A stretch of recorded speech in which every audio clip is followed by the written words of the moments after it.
पिछड़ा वर्ग मोर्चा है, यह जाति जनगणना में क्या दिक्कत है, पिछड़ा वर्ग को क्या आखिर कई चरणबद्धों में जो है कि आंदोलन चल रहा है यहाँ जनपद मुख्यालय पर, क्या है इसका देखिए, विस्तार से? मेरा नाम कैलाश वर्मा है और राज्य पिछड़ा वर्ग मोर्चा गोरखपुर मंडल प्रभारी मेरी जिम्मेदारी है।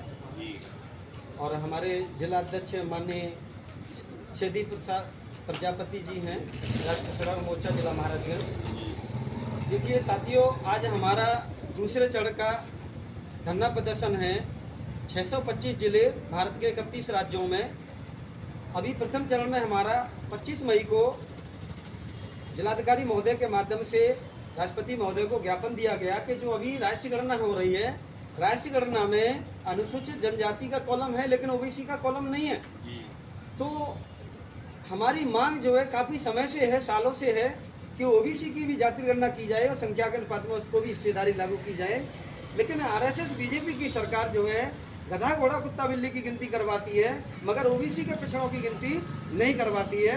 महाराजगंज नगर पालिका में कितने आवारा कुत्ते हैं उसका डाटा तो महाराजगंज प्रशासन के पास है, लेकिन महाराजगंज नगर पालिका में कितने पिछड़े वर्ग के लोग हैं उसका डाटा इनके पास नहीं है।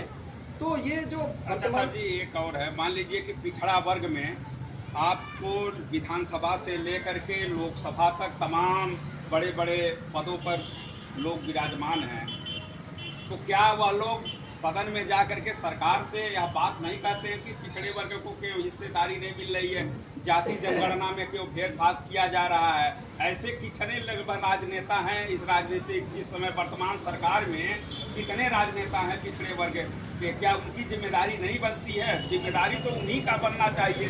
हम उनको चुन करके भेज रहे हैं, सांसद बना रहे हैं, विधायक बना रहे हैं, मंत्री बना रहे हैं, प्रमुख बना रहे हैं, तमाम पदों पर उनको हम सुशोभित कर रहे हैं, तो जिम्मेदारी तो उनकी बनती है लोकसभा में विधानसभा में जाकर के यह बात कहने के लिए। अगर नहीं वह कह रहे हैं तो क्या फिर आने वाले समय में पिछड़ा वर्ग क्या उन लोगों को फिर चुनेगा कि नहीं चुनेगा, क्या आप इस पर कहेंगे?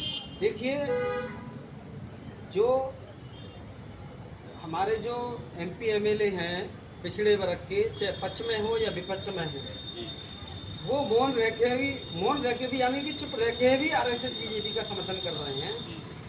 अगर ओबीसी की राष्ट्रीय गणना हो रही है और उसमें ओबीसी का कॉलम नहीं है और एक भी पक्ष का ओबीसी का नेता उस पर सवाल नहीं खड़ा कर रहा है, तो इससे ये सिद्ध होता है कि चुप रह के भी ये लोग आरएसएस बीजेपी का लाभ ले रहे हैं, सत्ता में रह करके लाभ ले रहे हैं। ये आरएसएस बीजेपी का समर्थन कर रहे हैं, चुप रह के भी समर्थन कर रहे हैं। दूसरा है हमारे देश के जो प्रधानमंत्री नरेंद्र मोदी जी हैं, जो कहते हैं कि मैं ओबीसी का हूँ, मैं पिछड़ी जाति का हूँ, और वो ओबीसी के ही विरोध में फैसला ले रहे हैं। तो इससे ये सिद्ध होता है कि देश के प्रधानमंत्री नरेंद्र मोदी एक मुखौटा है, ये रियल प्रधानमंत्री नहीं है, ये आरएसएस के रखे हुए एक रखेल टाइप के प्रधानमंत्री हैं। देखिए, जाति जनगणना में जब देश का कानून एक है, सारे लोग जब एक हैं, तो जाति जनगणना में भेदभाव नहीं होना चाहिए। पिछड़े वर्ग को भी उस कॉलम में रखना चाहिए, उनकी भी हिस्सेदारी होना चाहिए।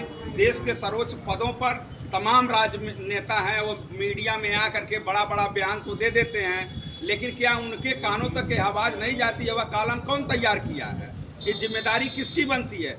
कहने के लिए तो हम पिछड़ों के हैं, लेकिन जहाँ हिस्सेदारी की बात बढ़ती है, जनगणना के कॉलम की बात बढ़ती है, तो वहाँ मौन हो जाते हैं। इमरान प्रतापगढ़ी ने कहा है कि लश्कर भी तुम्हारा, सरदार भी तुम्हारा, तुम झूठ को सच लिख दो, अखबार भी तुम्हारा। ऐसी सरकार की नीति है, सरकार को इस पर ध्यान देना चाहिए। पिछड़े वर्ग को भी कॉलम में लाना चाहिए, उनकी भी हिस्सेदारी सुनिश्चित करना चाहिए, क्योंकि यह देश सभी जातियों से, सभी धर्मों से मिल करके बना है। यह देश का संविधान है, संविधान के अनुसार सबको बराबर हिस्सेदारी मिलना चाहिए। ठीक है।